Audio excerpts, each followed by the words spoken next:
A fé cristã se baseia numa ideia que, vamos combinar, parece desafiar a matemática. Como é que 1 pode ser igual a 3? Hoje a gente vai mergulhar de cabeça no mistério da Santíssima Trindade, que é uma das doutrinas mais complexas e, ao mesmo tempo, centrais do cristianismo. A pergunta que está aí, intrigando teólogos e fiéis há séculos, é exatamente essa. Como um Deus pode ser 3 pessoas? Pela nossa lógica do dia a dia, isso não fecha, né? Mas para o cristianismo, essa é a natureza de Deus. E olha, é muito importante a gente entender. Não se trata de 3 deuses, isso seria triteísmo. E também não é um Deus que fica trocando de máscara, sabe? Ora age como pai, ora como filho. Isso seria modalismo. A doutrina aponta para algo muito mais profundo e misterioso que isso. E essa dificuldade de compreensão não é de hoje, não. Tem uma história famosa de Santo Agostinho, um dos maiores pensadores da igreja.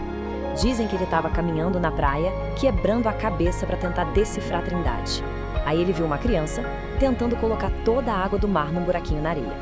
Quando Agostinho falou que aquilo era impossível, ouviu de volta que seria mais fácil a criança fazer aquilo do que ele conseguir entender a Trindade com a mente. A lição aqui é poderosa. Para a fé, a Trindade não é um problema para a razão resolver, mas um mistério para a alma contemplar. Mas, afinal, de onde veio essa ideia? O mais surpreendente é que as primeiras pistas não estão no Novo Testamento, mas sim lá atrás, nos textos mais antigos da Bíblia. Vamos procurar por elas. A primeira pista aparece logo de cara, no primeiro versículo da Bíblia. Em Gênesis 1:1, a palavra hebraica para Deus é Elohim, que é uma forma plural. O curioso é que o verbo que vem junto, bará, que significa criou, está no singular. Essa combinação gramatical já sugere, desde o comecinho, um Deus que é uma unidade composta, plural na sua natureza, mas singular na sua ação. E essa pluralidade não para por aí. Na hora da criação da humanidade, o texto mostra Deus falando na primeira pessoa do plural. Façamos, nossa imagem. Isso dá a entender que rolou um diálogo, uma deliberação dentro da própria divindade, o que reforça a ideia de que o Deus único não é uma entidade solitária.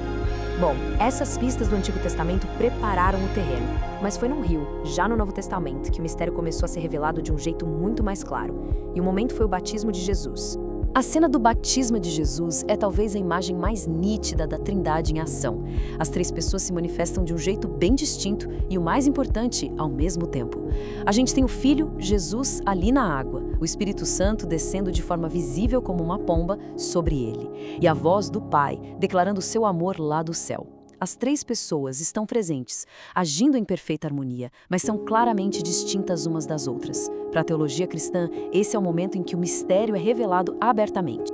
Depois de uma revelação tão forte como essa, a igreja primitiva sentiu que precisava criar uma linguagem bem precisa para conseguir definir e defender essa crença contra outras interpretações que estavam começando a surgir. Esse processo não foi da noite para o dia, não. Levou séculos.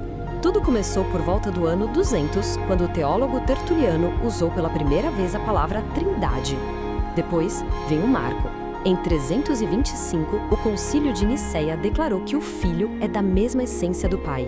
E para fechar, em 381, o Concílio de Constantinopla afirmou que o Espírito Santo também era plenamente divino, consolidando a doutrina que a gente conhece hoje. A definição final, então, é esta: existe um único Deus, uma só essência divina, que os teólogos chamaram de ousia, mas essa única essência existe como 3 pessoas distintas, ou hipostases: o Pai, o Filho e o Espírito Santo. Vamos pensar nisso. Não são 3 deuses, e também não são 3 partes de um Deus. A ideia é que cada pessoa é plenamente Deus, e as 3 são eternas e iguais entre si. Às vezes, o melhor jeito de entender um conceito é saber o que ele não é. A Trindade não é triteísmo, a crença em 3 deuses. A ênfase é sempre em um só Deus.